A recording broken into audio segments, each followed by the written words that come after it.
Bonjour à toutes et à tous. Aujourd'hui, jour de grand vent dans le sud-ouest, cela m'a fait penser que l'on pouvait également purifier nos minéraux et nos pierres par l'air ou par le vent. Nous allons donc parler des différentes méthodes pour recharger, purifier ou encore programmer votre minéral. Donc pourquoi on purifie, on recharge ou on programme nos pierres? Alors la purification d'un minéral consiste à débarrasser celle-ci des mauvaises énergies absorbées. Le rechargement permet de réattribuer de la bonne énergie à votre pierre et la programmation sert à donner un rôle au minéral. Lorsqu'on achète une pierre, celle-ci peut être passée dans plusieurs mains et elle a donc subi des influences négatives et diverses. Pour se l'approprier complètement, il est bon de faire une purification dès la prise de possession du minéral et ensuite de la recharger. De la même manière, après avoir utilisé ou porté une pierre, une purification permet d'ôter toutes les mauvaises énergies qu'elle a emmagasinées. Lorsque celles-ci sont complètement posées dans un lieu, il est également recommandé de purifier et de recharger de manière assez régulière. Les délais de purification et de rechargement dépendront de l'utilisation que vous faites de votre pierre. À vous de ressentir lorsque le minéral ne produit plus aucun effet.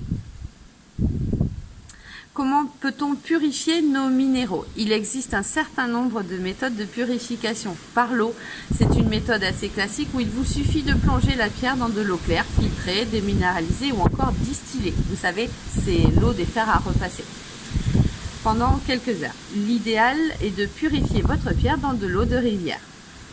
Attention, certains minéraux ne supportent pas l'eau.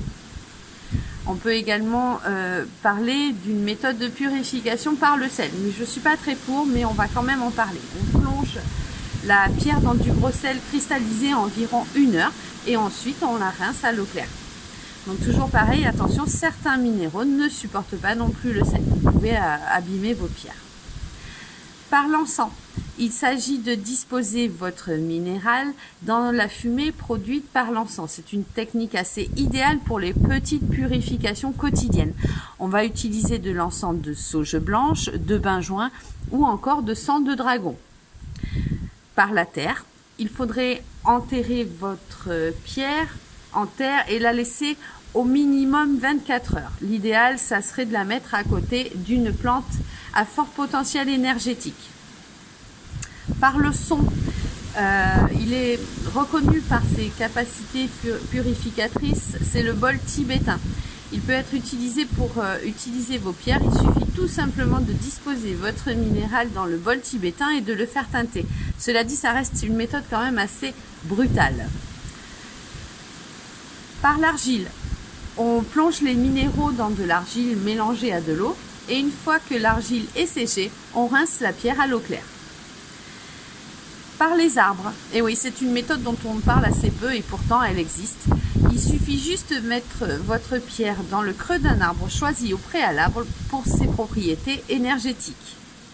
Par le vent, donc, il convient de placer la pierre dans un tube et d'orienter celui-ci dans le sens du vent. Par la coquille Saint-Jacques, l'onde de forme de la Saint-Jacques permet de purifier en profondeur. Il suffira d'installer votre pierre dans la coquille Saint-Jacques et de l'exposer au soleil, selon la tolérance de la pierre bien évidemment, pendant quelques heures, l'idéal étant d'axer la coquille au nord. Et par la symbolique, alors la symbolique et la pratique du Reiki peut également permettre la purification des minéraux. Comment peut-on recharger notre pierre? Il existe un grand nombre de façons de recharger notre pierre, tout comme les méthodes de purification. Donc par le soleil, il suffit juste de placer votre minéral à la lumière du soleil, l'idéal étant au lever du soleil. Attention, certains minéraux comme l'améthyste, l'aigue marine ou certains quartz, l'opale, ne supportent pas trop la lumière du soleil. Ça peut ternir votre minéral. Donc on peut utiliser pour ces minéraux-là la lune. On dispose la pierre à la lumière de la lune, l'idéal étant une lune montante ou des soirs de pleine lune. Par les amas de type cristallin comme l'améthyste ou le cristal de roche. Par le feu, on peut placer la pierre près d'un feu, à une distance raisonnable, bien sûr, ne vous brûlez pas. de manière à ce que celles-ci reçoivent la chaleur des flammes.